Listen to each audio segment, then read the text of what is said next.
fast are they? Well, we clocked the T-Rex at 32 miles an hour. T-Rex? Mm-hmm. You said you've got a T-Rex? Uh-huh. Say again. We have a T-Rex. Put your head between your knees. Trespasser. Okay, here we go. Shit. So, Trespasser is a 1998 Jurassic Park tie-in PC game billed as the digital sequel to The Lost World, a movie that I will go to my grave insisting was good, actually, and no, I haven't actually sat down and watched the entire thing in the past probably 10 years. But Trespasser, on the other hand, is an interesting thing. I don't quite remember where I first heard of it, but it is positively infamous for being among the jankiest, most unfinished AAA video games ever released for public consumption. But I don't think I need to go too much into the history of why this all went so very wrong, because that's been covered in detail elsewhere. I want to talk more about the game itself and try to investigate why, despite its reputation, despite what it inarguably is, a lot of people genuinely love this game. And why I, having finally played it myself, kind of also love this game. So let me back up. Like I said, I don't really remember when I first came across Trespasser, but it's been one of those things I've kind of always been curious about, but never gotten around to playing, it being a little tough to find these days. Now, I love Jurassic Park, which is hardly a unique thing about me, as I am a millennial, but I'm honestly pretty sure that my very first memory is watching that movie. I truly might have emerged into consciousness watching this dude get eaten alive by a velociraptor. I also love video games, obviously, and so it follows that I'd be enthusiastic about Jurassic Park games. Unfortunately, there aren't a ton of Jurassic Park games that really match my interests, or like dinosaur games at all, really. I've never been super into the whole park builder genre, or whatever this is, and I'm still holding out hope that someday someone will give this franchise the Alien Isolation treatment. So I was very excited to learn that someone had in fact made a first-person shooter where you first-person shoot at dinosaurs, a very specific thing that my child brain has always wanted. Okay, maybe I did internalize this a little too much. And a thing that only exists in rare examples, often with some caveats, namely that it is usually a pretty bad game. But upon seeing what this game actually was, my enthusiasm quickly turned into, academic curiosity. The game did look fun, not in any ways it meant to be, but I wanted to see what it was like to play something as truly unfit for human interaction as this. I didn't go in expecting a genuine, unironically enjoyable experience, but I did know I'd at least be in for something unique. And now that I have actually played through it, I can say it was certainly a unique experience. But what surprised me is that I managed to actually enjoy this monstrosity, both in spite of, and in some cases because of its quirks, mistakes, bugs, and choices. I liked it on its own terms for what it was. Or at least I liked it sometimes. A lot of the time it was just bad.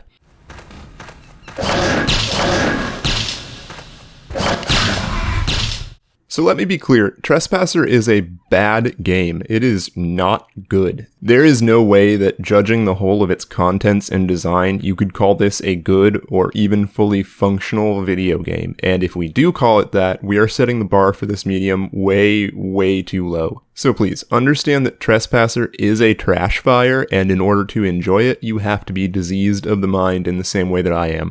Now, it being bad is certainly not for lack of trying. Trespasser was a wildly ambitious game. I didn't bother to actually research this in depth, but I'm pretty sure this was the first game to feature a fully realized physics simulation in a 3D space. At the very least, it was near the front of the pack. I don't think physics engines really became a mainstream selling point for games until Half-Life 2 did it in 2004, and Trespasser beat Half-Life 1 to market by less than a month in 1998. But why stop with revolutionary state-of-the-art physics simulations, right? Let's use that physics system to generate our dinosaur animations too, and create a wholly unique audio system by which sounds of collisions are generated in real time based off which two kinds of surfaces are colliding and how much force they're doing it with.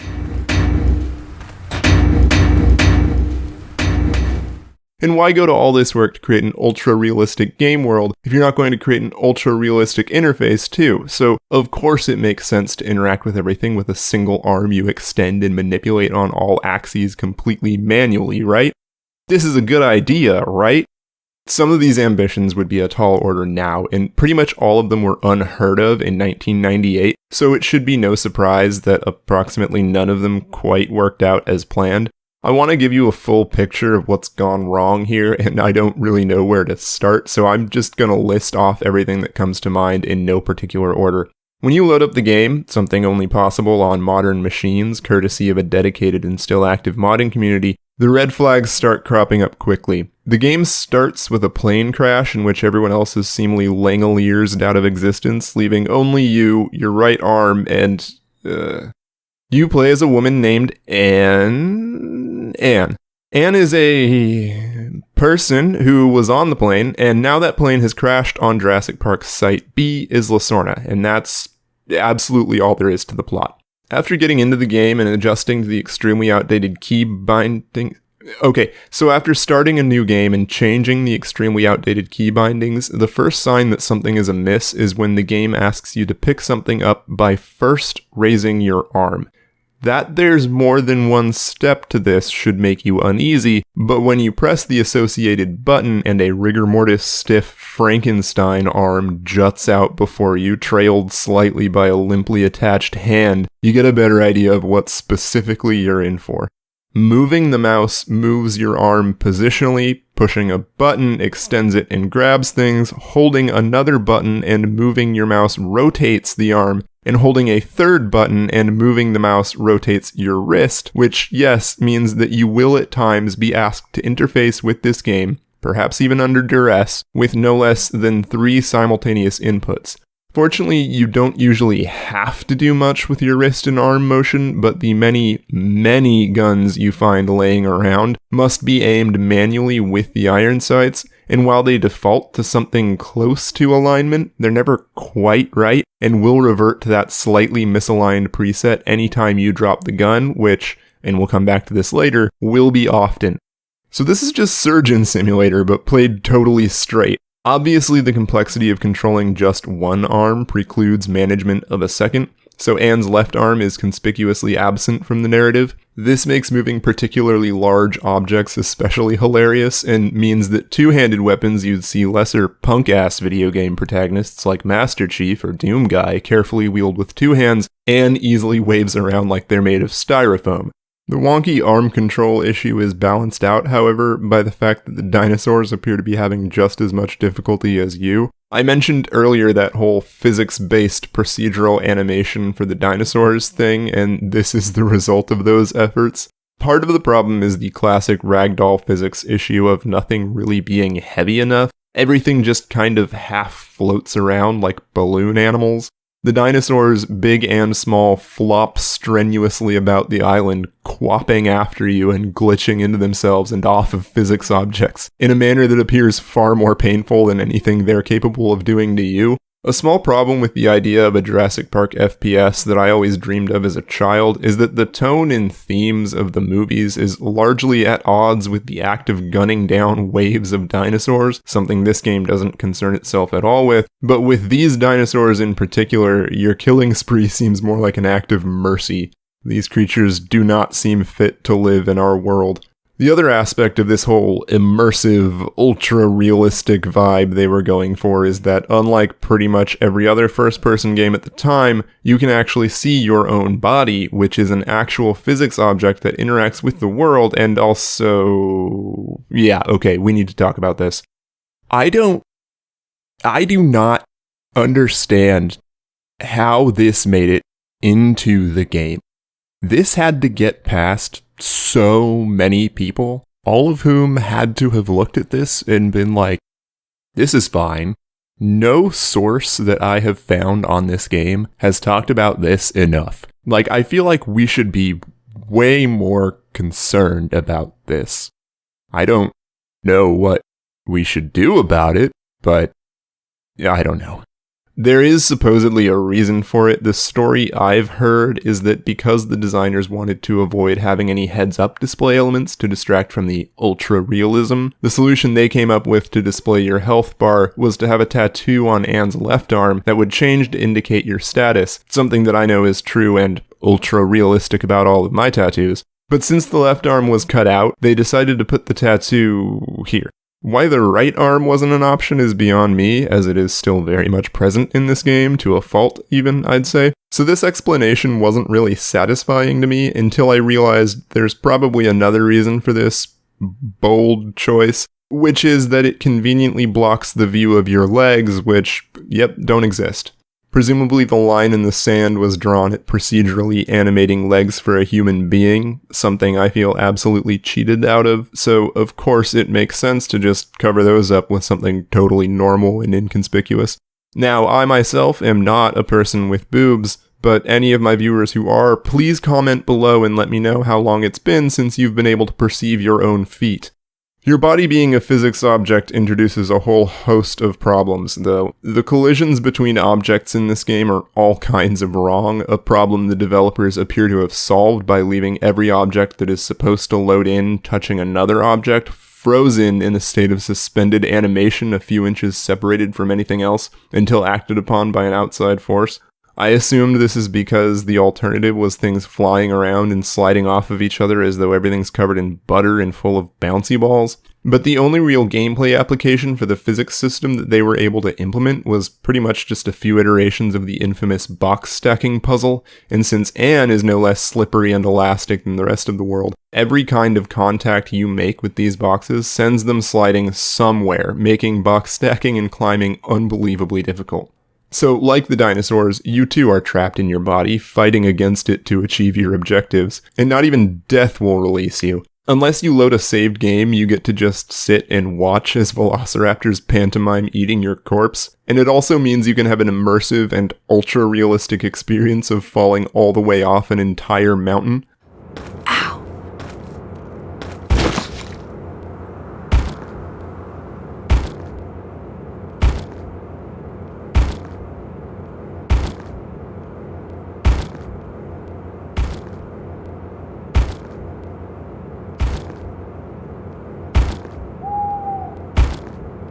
All of this madness was not for lack of funding, and that at least shows in the voice cast. They actually got Lord Richard Attenborough to reprise his role as John Hammond, and Minnie Driver to voice Anne, and to be honest, it seems like a dire misallocation of funds. Minnie Driver mostly sounds like she'd rather be anywhere else, turning in the definition of a bare minimum performance. I've really done it. This is not a normal situation. And while Richard Attenborough, as always, just does the most. Sunlight angled down through the dusty air in Norman's office, and I leaned against a solid oak table as I outlined my plans for international genetic technologies. It's commonly for such absolutely inane lines that really add nothing at all. Like, the conceit here is that Anne is recalling passages from Hammond's autobiography as she sees things that remind her of it, but I want to know what part of his memoirs required him to go into detail on the exact specifications of what kind of cars his employees used. InGen standard safari vehicle. State of the art. I would love to see a version of this game where all of the Minnie Driver and Lord Richard Attenborough money went toward giving these poor dinosaurs a better reason to live, but alas, we're left with Brachiosaur, oldest of our recreations by 50 million years. The only true Jurassic native. Oh man. You really did it. In May the rains came. The smell of the jungle was everywhere.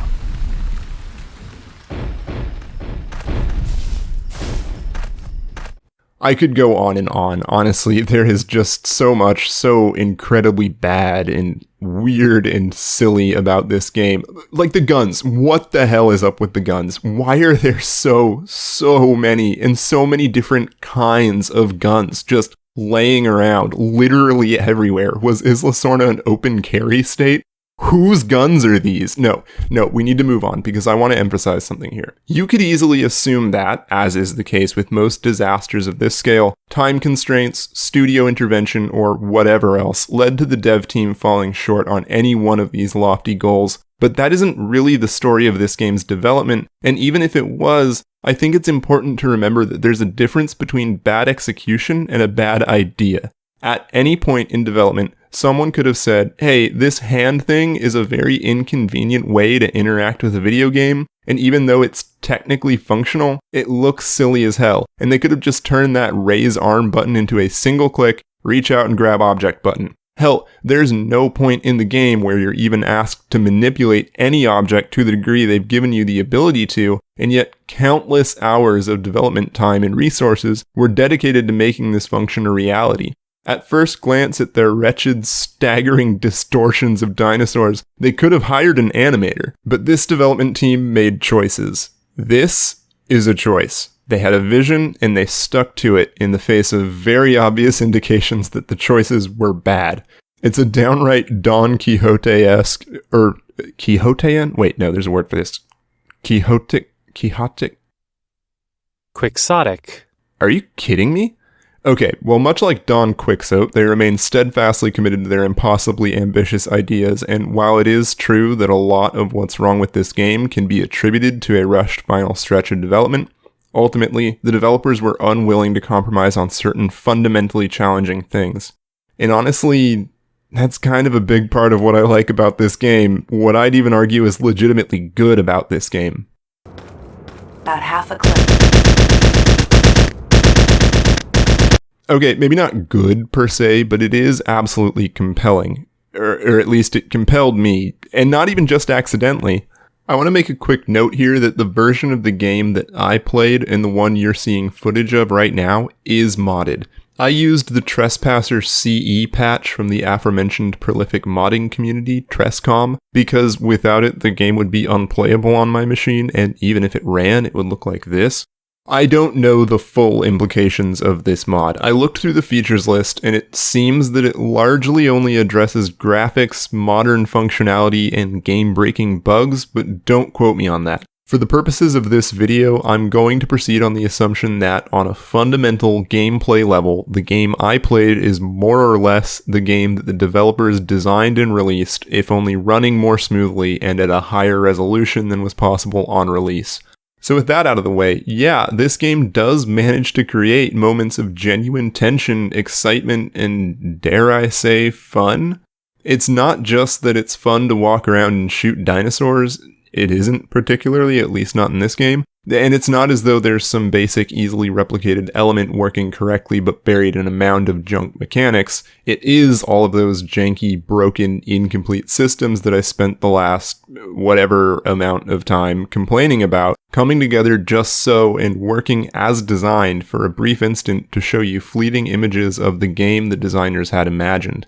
Remember when I mentioned how frequently you're going to drop your gun? It is often annoying as hell to keep catching your gun on corners and ledges or dropping an important item and not noticing until like 3 minutes later. But it also serves to generate some great oh shit moments if raptors manage to get up close and knock your gun to the ground. It does typically turn into kind of a ridiculous thing to watch as two flailing, contorting ragdolls struggle desperately against each other in their own world's alien physics. But to play it, it is kind of a white-knuckle moment when a raptor is in your face and your gun is on the ground, just out of reach past its floppy polygonal jaws.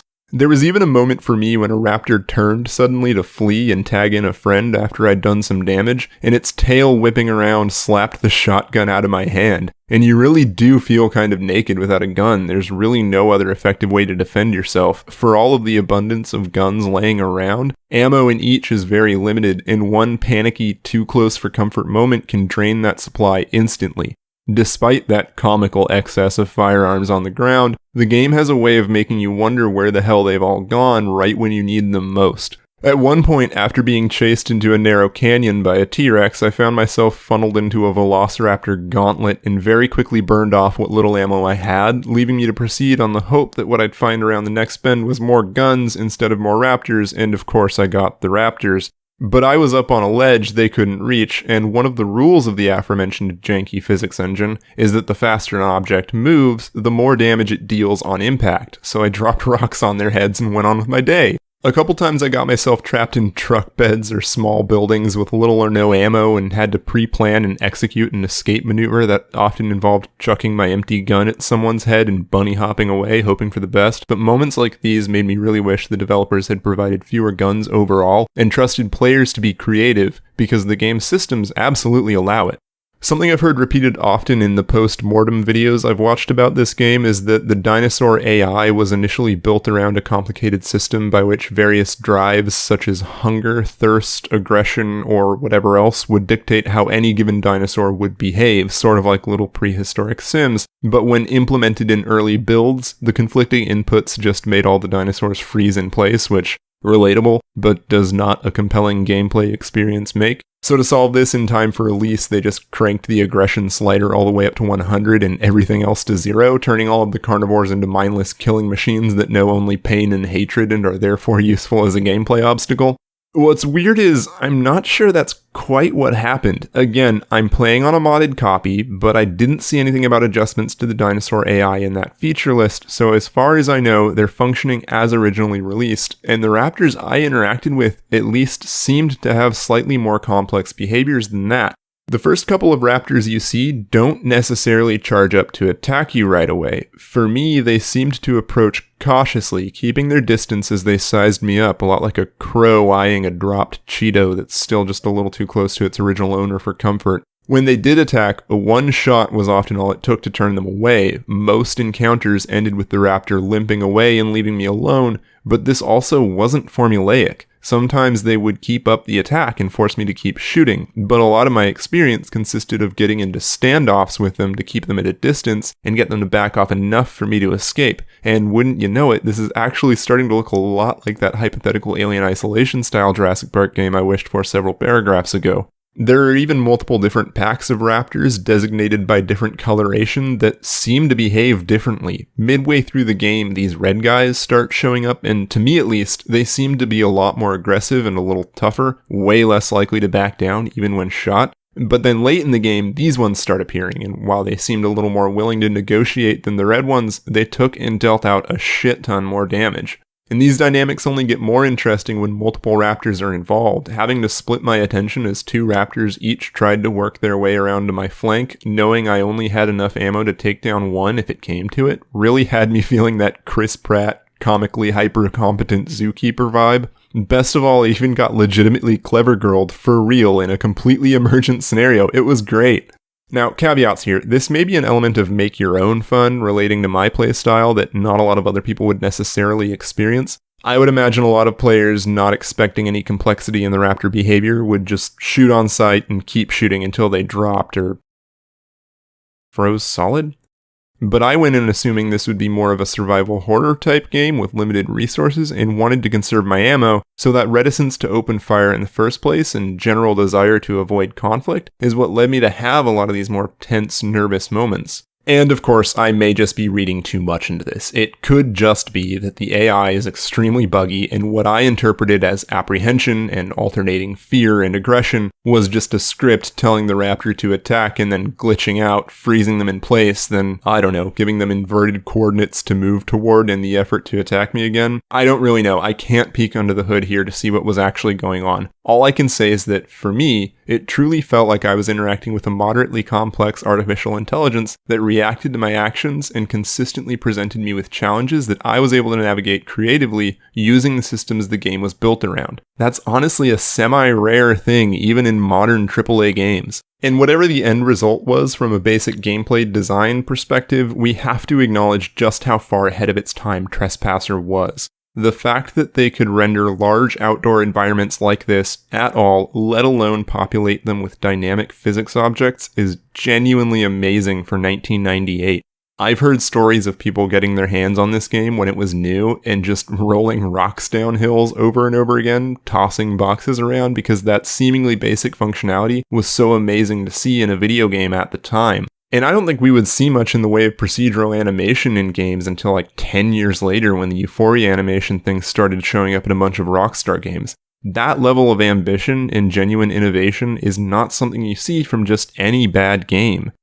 It doesn't necessarily make it a good game, though. It just makes it,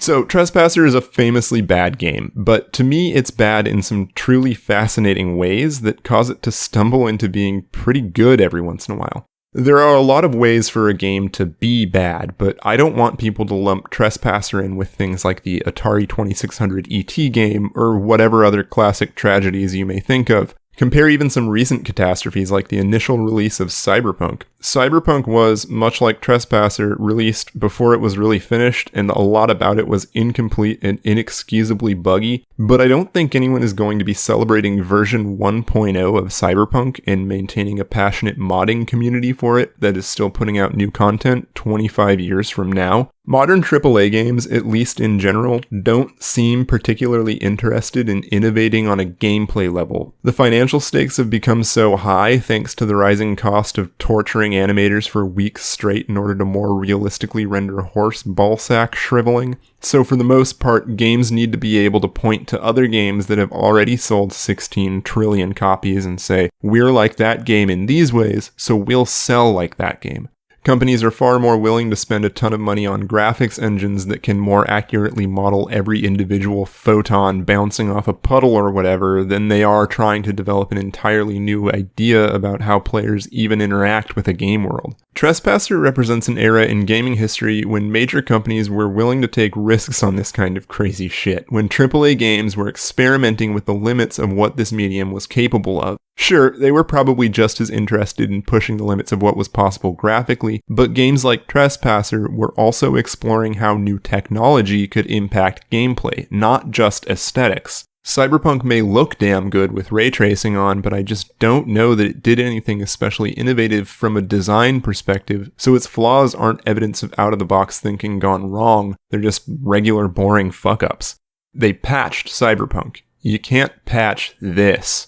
No, Trespasser is something wholly different. Trespasser is a game forged in the fires of unchecked ambition and warped beyond recognition in the ice-cold bath of reality. Trespasser is the recorder cover of My Heart Will Go On personified. It's the Melodica Jurassic Park theme made flesh. That's what I think makes Trespasser special. It's relatable. When we look at it, we see a broken, wretched thing that only hurt itself so badly because it believed in itself so damn much. And who among us can say they haven't had some unrealistic expectations of themselves? Didn't you once want to be like, I don't know, an astronaut or some bullshit?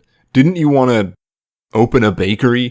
Trespasser was born into this world with no understanding of its rules, of its physical laws and limitations, and thus no hesitation to tell the world that when it grew up, it was going to be the best game ever made. But for all its effort, Trespasser turned out to be little more than a miserable, broken sack of shit, just like the rest of us. That's why we love it. We see the beauty in its aspirations, the pure heart that drives it, and we see the yawning gulf between its desires and the practical realities of the world it lives in. And I think we see a little bit of ourselves in that. I think we see the part of ourselves we can love, the part that still believes in those childish dreams. And for all its flaws, for all its self-imposed horrors, for all its mess and ugliness, we can still look at it and say, I accept you, just the way you are. Ultimately, the beauty here is that if we can forgive Trespasser, maybe, just maybe, we can forgive each other. Maybe we can forgive ourselves. If you've made it this far, you've done your duty and stuck it out long enough for YouTube to be impressed by my viewer retention, but if that wasn't a totally miserable experience for you, and you'd like to do more to help out my channel, consider giving this video a like, or even, God forbid, hitting that subscribe button. You can even turn on notifications, and you probably won't even have to look at one from me for like another 6 months at least. Seriously, the stakes are so low.